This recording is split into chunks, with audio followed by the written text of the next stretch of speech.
बिस्मिल्लाहिर्रहमानिर्रहीम, अस्सलाम वालेकुम। आज हम देखेंगे जी टेस्टिंग इन साइकोलॉजी। इसमें हम देखेंगे टेस्ट क्या होता है, कितने किस्म के टेस्ट होते हैं, डिफरेंट टाइप्स देखेंगे इस लेक्चर के अंदर, और उनको समझने की कोशिश करेंगे कि कैसे हम उसको यूज करते हैं, कहाँ कहाँ पर यूज होते हैं। सबसे पहले डेफिनेशन ऑफ मेजरमेंट।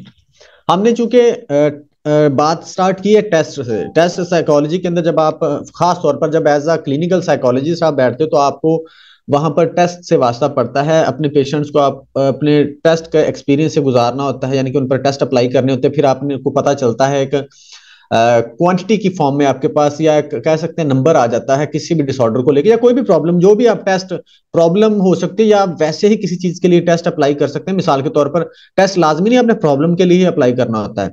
टेस्ट आप कोई चीज फाइंड करने के लिए, या कोई चीज देखने के लिए कि क्या किस कंडीशन में है, क्या सिचुएशन है, क्या हो सकती है, वो भी हो सकता है। मिसाल के तौर पर अगर आपने किसी का एप्टीट्यूड फाइंड करना, वो बेसिकली कोई डिसऑर्डर तो नहीं है ना, कोई इशू तो नहीं है। आपने एप्टीट्यूड फाइंड करना, वो टेस्ट अप्लाई कर सकते हैं। आपने आपने वो क्या उसको बोलते हैं, किसी का एग्जाम लेना, किसी का नॉलेज चेक करना है, वो टेस्ट भी अप्लाई कर सकते हैं। आपने किसी का इंटरेस्ट देखना है, वो टेस्ट अप्लाई कर सकते हैं। आप किसी की पर्सनैलिटी देखना चाहते हैं, वो टेस्ट अप्लाई कर सकते हैं। ठीक है, तो लाजमी नहीं कि डिसऑर्डर के लिए टेस्ट अप्लाई होता, तो उसके लिए हमने क्योंकि मेजरमेंट करनी होती है, तो मेजरमेंट क्या होती है उसकी डेफिनेशन देख लेते हैं। Measurement is defined as assignment of numerals to subjects, sorry, to objects और events according to the some rule. अब वो कहता है मेजरमेंट क्या होता है कि आप न्यूमेरिकल वैल्यू देते हो किसी इंडिविजुअल की करेक्टरिस्टिक्स को, इवेंट्स को, ऑब्जेक्ट्स को, उसको अंडरस्टैंड करने के लिए। That is measurement. मिसाल के तौर पर अगर आपने देखना है कि कोई बंदा इंटेलिजेंट है, अब वो इंटेलिजेंट तो अब हमें सब हमको पता है कि हर बंदा ही इंटेलिजेंट होता है, यानी कि अगर कोई वो डेली बेसिस के या डेली रूटीन के काम करे तो इट मीन कि वो इंटेलिजेंट है। अब यहां पर मेजरमेंट क्या होगी? मेजरमेंट ये होगी कि वो कितना इंटेलिजेंट है। उसकी इंटेलिजेंस को आपने एक क्वांटिटी दे देनी है, आपने उसको एक नंबर दे देना है कि ये नंबर है इसकी इंटेलिजेंस का। That is measurement.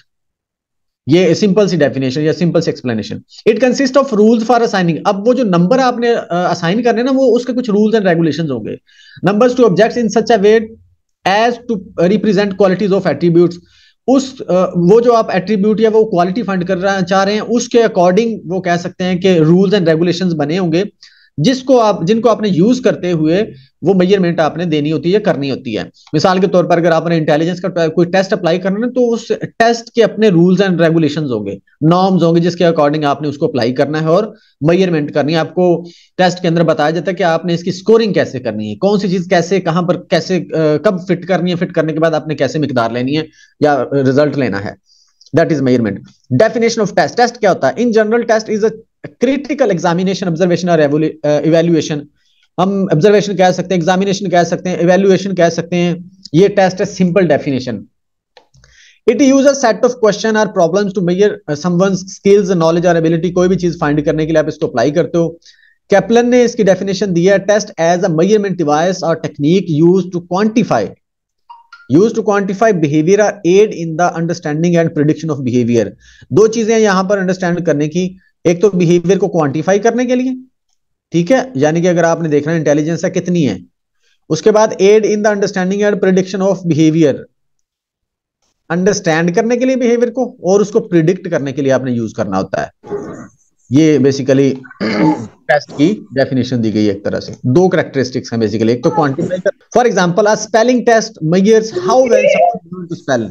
अगर आप स्पेलिंग टेस्ट पर अप्लाई करते हैं तो उससे आपको पता चलता है कि किस तरह से कैसे वो स्पेल कर सकता है। Test is a systematic procedure for observing a person's behaviour and describing it with the aid of a numerical scale और कैटेगरी सिस्टम।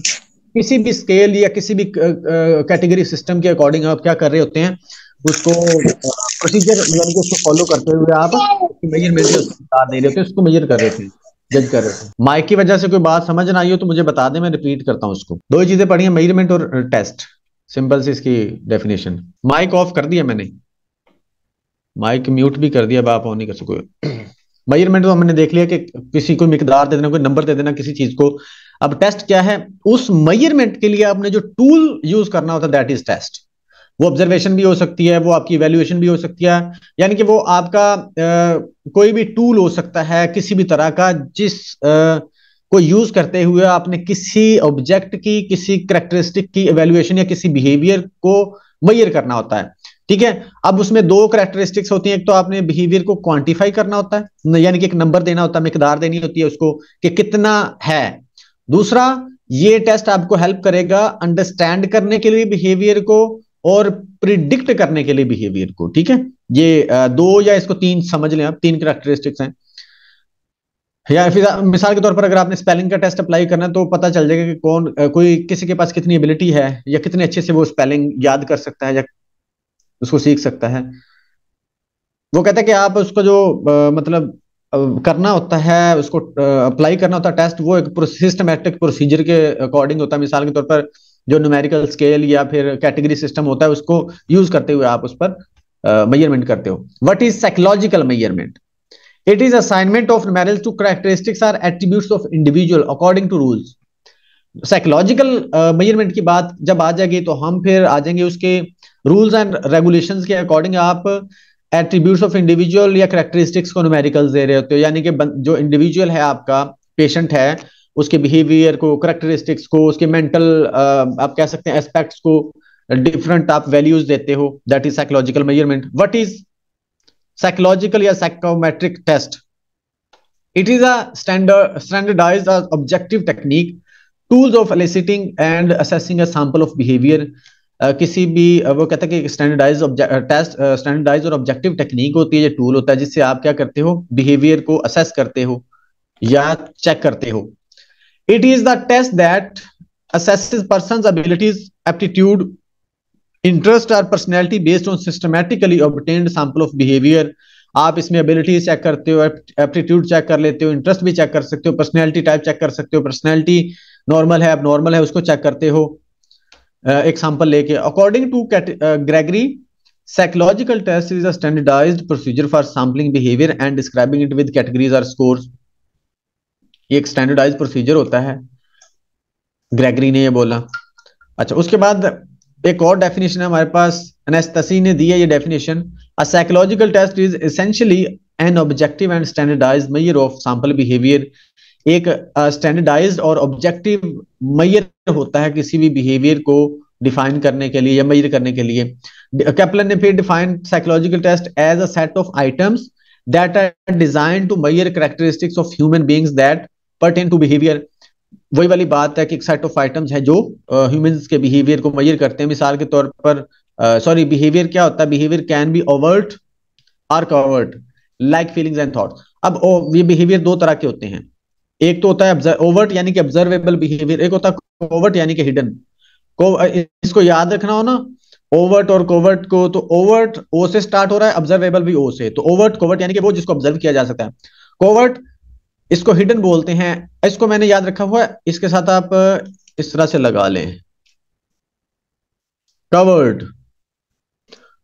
कवर्ड बिहेवियर यानी कि कवर्ड बिहेवियर जो छुपा हुआ बिहेवियर है, उसमें छुपा हुआ बिहेवियर यानी कि फीलिंग्स और थॉट्स वगैरह, इसको कोई और नहीं देख सकता, आप ही देख सकते हो।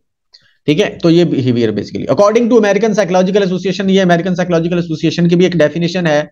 अगर आपको ऊपर वाली डेफिनेशन डाउटफुल लगे, वैसे डाउटफुल होनी नहीं चाहिए, तो आप साइकोलॉजिकल एसोसिएशन की डेफिनेशन देख सकते हो। Psychological test is an any standardized instrument including scales and self-report inventories used to measure behavior and mental attributes such as attitudes, emotional functioning, intelligence, cognitive abilities, aptitude, value, interest and personality characteristics। कोई भी कहते हैं कि technique हो सकती है, inventory हो सकती है, जिसके थ्रू हम ये डिफरेंट चीजें फाइंड करते हैं या मेजर करते हैं।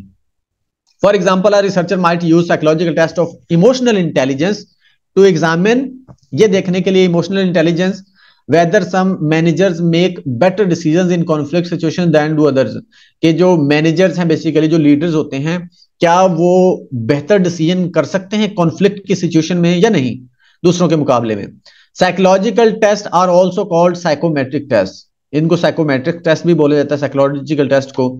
साइकोलॉजिकल टेस्ट मेजर पास्ट और करंट और प्रिडिक्ट फ्यूचर बिहेवियर। अब ये आपको इसमें से ये जो मैंने पढ़ाया आपको इंट्रोडक्शन थोड़ा सा, एक तो डेफिनेशन आपने याद रखनी है, कोई भी डेफिनेशन याद रखनी। दूसरे इस तरह की चीजें आपने याद रखनी जो मैंने यहाँ पर रेड किया कि इसकी कैरेक्टरिस्टिक्स क्या है, जो आपको पूछा जा सकता है। मेजरमेंट बेसिकली क्या होता है, इसका कॉन्सेप्ट आपको पता होना चाहिए। ठीक है, उसके बाद ये जो नीचे मैंने एक ये बिहेवियर है कोवर्ट और ओवर्ट, उसके बाद आ जाते हैं जनाब ये जो साइकोलॉजिकल टेस्ट को साइकोमेट्रिक टेस्ट भी बोलते हैं। उसके बाद ये वाली इंपॉर्टेंट चीज है, इस तरह की जो कॉन्सेप्चुअल चीजें आपने याद रखनी होती हैं कि साइकोलॉजिकल टेस्ट ये मैयर कर सकता है किसको, पास्ट को, करंट को, और उसके बाद प्रिडिक्ट कर सकता है फ्यूचर बिहेवियर को। ठीक है, अब मिसाल के तौर पर अचानक से आपने इस बात पे कभी सोचा ही नहीं हो कि साइकोलॉजिकल टेस्ट क्या कर सकता है या कोई भी टेस्ट क्या कर सकता है, आपसे अचानक आपने कभी इस पे सोचा भी नहीं, कभी पढ़ा भी नहीं है, तो आपसे अचानक सवाल कर लिया जाता है कि साइकोलॉजिकल टेस्ट क्या प्रिडिक्ट करता है, या प्रिडिक्ट को छोड़ दें, आपसे पूछ लिया जाए कि साइकोलॉजिकल टेस्ट क्या मैयर कर सकता है बताएं, तो आप वहां पर अब क्या मैयर कर सकता है, इसके दो आंसर हो सकते हैं। एक तो आंसर ये हो सकता है कि जो टेस्ट जिस चीज के लिए बना है वो प्रेडिक्ट कर सकता है या वो मैयर कर सकता है। दूसरा जो कॉमन सेंस का क्वेश्चन आपका होना चाहिए, या मेरे ख्याल में जो आपको आंसर देना चाहिए, वो ये कि आपका जो टेस्ट है ना वो पास्ट के इवेंट भी मैयर करता है, प्रेजेंट के भी कर सकता है, और आपके फ्यूचर को प्रिडिक्ट भी कर सकता है। मिसाल के तौर पर अगर आप किसी की पर्सनैलिटी को देखना चाहते हैं तो आपको टेस्ट अप्लाई करते हैं, तो वो एक तो ये है कि वो आपकी उस वक्त की करंट सिचुएशन को बता देगा। ठीक है, दूसरा वो ये हमें बता देगा कि ये पर्सनैलिटी जो करंट उसकी पर्सनैलिटी बनी हुई है प्रेजेंट के अंदर, वो ऑटोमेटिकली हमें उसके पास्ट में ले जाएगी। हमें पता होगा कि अगर एक बंदा मिलनसार है, एक्सट्रोवर्ट है, तो उसकी रीजन क्या हो सकती है, या एक बंदा रिजर्व रहता है, या एक बंदा इमोशनली डल रहता है, तो उसकी रीजन हमें वो पास्ट में मिल जाएगी। ठीक है, तो हमें पता चल जाता है कि पास्ट में कोई ना कोई गड़बड़ हुई है। उसके बाद जब हमें उसकी करंट सिचुएशन पता चल गई, उसकी पास्ट सिचुएशन पता चल गई, तो फिर ऑटोमेटिकली हम क्या कर सकते हैं, उसके फ्यूचर को प्रिडिक्ट कर सकते हैं। यानी कि इस तरह की ये सिचुएशन में आपको समझाना जो चाह रहा हूं कि आपके साइकोलॉजिकल टेस्ट इस तरह से काम करते हैं। अच्छा, most psychological test poses these defining characteristics, इनकी ये कैरेक्टरिस्टिक्स हो सकती हैं होती हैं sorry standardise procedure, behaviour sample, score और कैटेगरीज, नॉर्म्स और standards, prediction of non test behaviours. ये वाली कैरेक्टरिस्टिक्स होती हैं आपके टेस्ट की। यानी कि ये वाली अगर कैरेक्टरिस्टिक्स कोई टेस्ट कोई टेस्ट इस क्राइटेरिया पे पूरा उतर रहा है ना, तो वो फिर एक अच्छा टेस्ट कहलाएगा। ठीक है, मतलब वो उसको एक अच्छा टेस्ट माना जाएगा अगर इन स्टैंडर्ड्स पर पूरा उतरता है, इन कैरेक्टरिस्टिक्स पर पूरा उतरता है। यहां तक कोई क्वेश्चन है आपका या डाउट है तो पूछें लिख के जल्दी से, नहीं है तो फिर आगे बढ़े। आपको ये बहुत अच्छे से पढ़ना है, इसको चीजें क्लियर करनी है, क्योंकि आपका पेपर ही साइकोलॉजिस्ट का है, तो इसमें आपको वो फंसाएंगे लाजमी तौर पर। आपने अभी टेस्ट देना है या फ्यूचर में टेस्ट देना है, तो ये आपको टेस्टिंग के कॉन्सेप्ट क्लियर करने हैं आपने। जो चीजें रट्टे लगाने वाली वो तो रट्टे लगाने ही लगाने हमने। आगे बढ़ते हैं फिर। कैरेक्टरिस्टिक्स ऑफ साइकोलॉजिकल या साइकोमेट्रिक टेस्ट।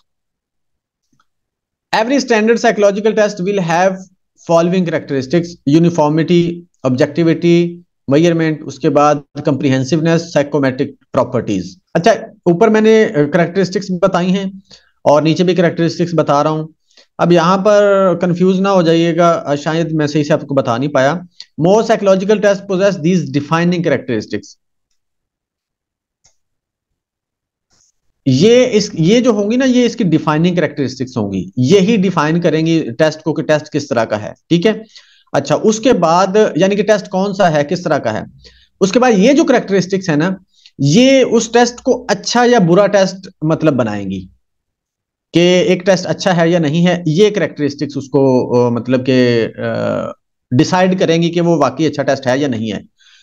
सबसे पहले यूनिफॉर्मिटी। यूनिफॉर्मिटी क्या होता है? Uniformity in the context of psychological testing refers to the consistent and standardised administration, scoring and interpretation of the test. A test is considered uniform when it is administered or scored in the same way for all individual or groups, ensuring that the conditions under which the test is given are consistent across different test takers. अब uniformity का मतलब क्या होगा कि यहाँ के जैसा कि हमने यहाँ पर पढ़ भी लिया कि एक टेस्ट को जब भी यूज किया जाए, जहां भी यूज किया जाए, उसके रिजल्ट्स सेम आने चाहिए। सेम का मतलब ये नहीं कि हर किसी का रिजल्ट, अगर मैंने बोला कि 1 का 30 आया है या 40 आया है तो हर किसी का 40 आए, सेम का मतलब ये कि वो हर दफा आपका जो टेस्ट है ना वही चीज मेजर करे जो वो मेजर करने के लिए बना है या जिसके लिए हमने उसको अप्लाई कर रहे हैं।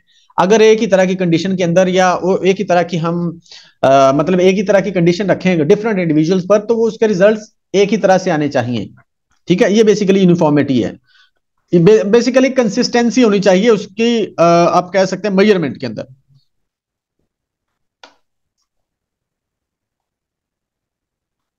It refers to the uniformity of administration and scoring. This feature is mainly required for intelligence, aptitude and personality test. अब ये भी इंपॉर्टेंट चीज है कि यूनिफॉर्मिटी खास तौर पर किन टेस्ट के लिए जरूरी होती है, इंटेलिजेंस टेस्ट, एप्टीट्यूड टेस्ट और पर्सनैलिटी टेस्ट। अच्छा, उसके बाद to establish uniformity researcher try to form an objective scoring की। यानी कि यहां पर एक जो जो स्कोरिंग है ना वो स्कोरिंग की ऑब्जेक्टिव होती है, यानी कि उनकी जो जो टेस्ट होंगे ना यूनिफॉर्म टेस्ट होंगे जिनकी हम बात करेंगे कंसिस्टेंट होना चाहिए, उनकी स्कोरिंग एक ही तरह से होगी। ठीक है, और हर स्कोरिंग की हर टेस्ट की जो स्कोरिंग है उसकी एक लिमिट होगी।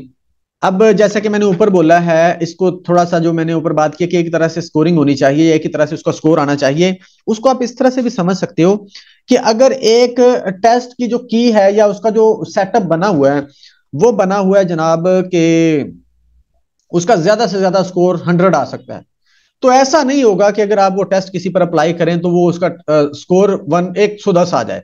उसकी लिमिट ही 100 है, तो 100 आएगा या 100 से नीचे आएगा स्कोर, ये नहीं होगा कि 100 से ऊपर आ जाए।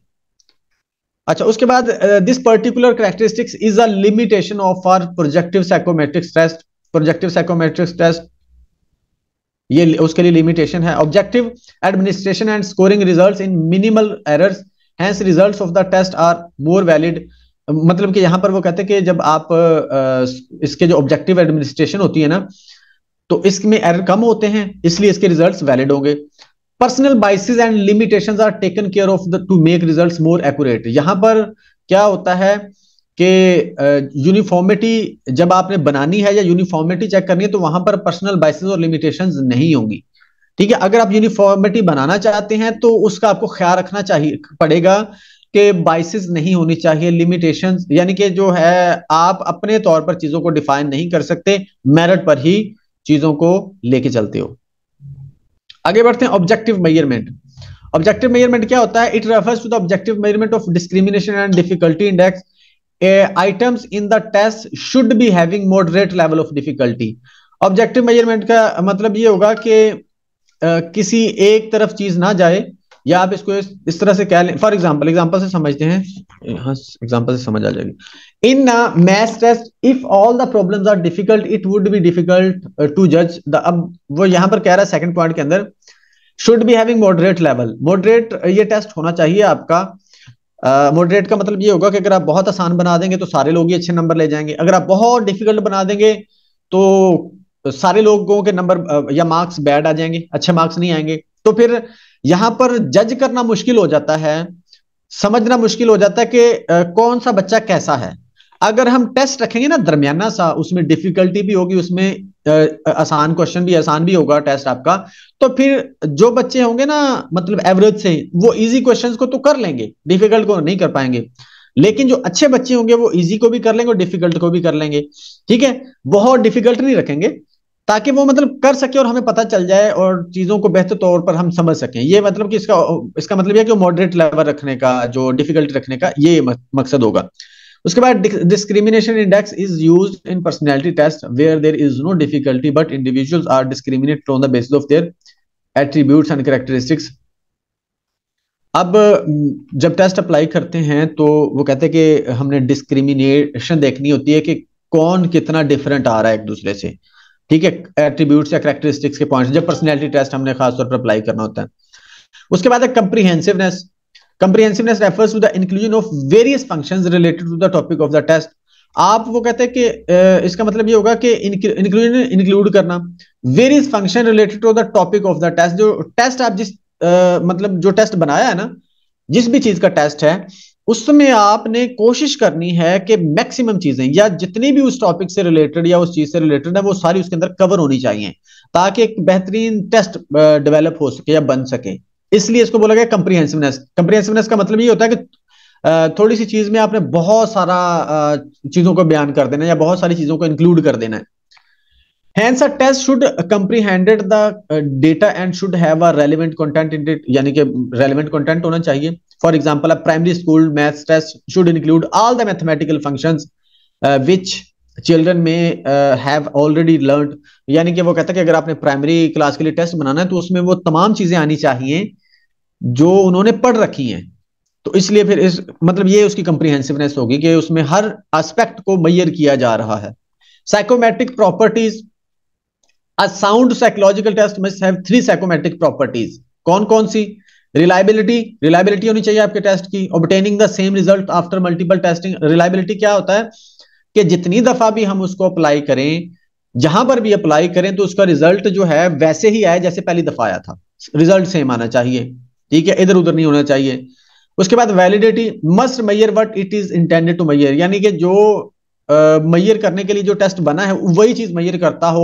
ये नहीं कि मैंने इंटेलिजेंस का मैयर किया तो वो पर्सनैलिटी को मैयर कर रहा हो या पर्सनैलिटी को बता रहा हूं। उसके बाद है norms, the average test score to compare to the results of others by establishing a point of comparison और फ्रेम ऑफ रेफरेंस। नॉर्म्स का मतलब क्या होगा कि आप जब भी कोई टेस्ट अप्लाई करते हैं ना, या जब भी टेस्ट का कोई स्कोरिंग कर रहे होते हैं, रिजल्ट्स निकाल रहे होते हैं, तो उस टेस्ट की जो स्कोरिंग होती है ना, हमने उसको किसी ना किसी के साथ कंपेयर करके रिजल्ट निकालना होता है। वो नॉर्म्स डेवलप कर ली गई होती हैं, बना ली गई होती हैं, जिसको हमने सामने रखते हुए अपना नतीजा निकालना होता है। मिसाल के तौर पर मैं अब चूंकि कुछ चीजें डिफाइन हो जाती है ना, जब एक्सपर्ट उसको डिफाइन कर देते हैं एक्सपीरियंस के साथ या अपनी रिसर्च के साथ। मिसाल के तौर पर अगर हम ये बात बोलेंगे, जो अगर 50 स्कोर आ जाएगा तो वो मॉडरेट इंटेलिजेंट होगी, उसकी इंटेलिजेंस वो मॉडरेट लेवल की होगी। अगर 80 आ जाएगा तो वो बेहतरीन इंटेलिजेंट होगी। अब ये हमारे पास नॉर्म्स है बनी हुई कि जिसके वो सामने रखते हुए हमने चीजों को कंपेयर करके अपने रिजल्ट निकालने होते हैं कि इतना स्कोर आएगा तो इसका मतलब ये है, इतना स्कोर आएगा तो इसका मतलब ये होता है। हम ये नहीं होगा कि हम हर दफा टेस्ट को अप्लाई करें तो अपने हिसाब से उसको डिफाइन कर लें, ऐसा नहीं होगा। हमारे पास स्टैंडर्ड्स, हमारे पास नॉर्म्स पहले से बनी हुई जिसके अकॉर्डिंग हम चल रहे होते हैं कंपेयर करके चीजों को।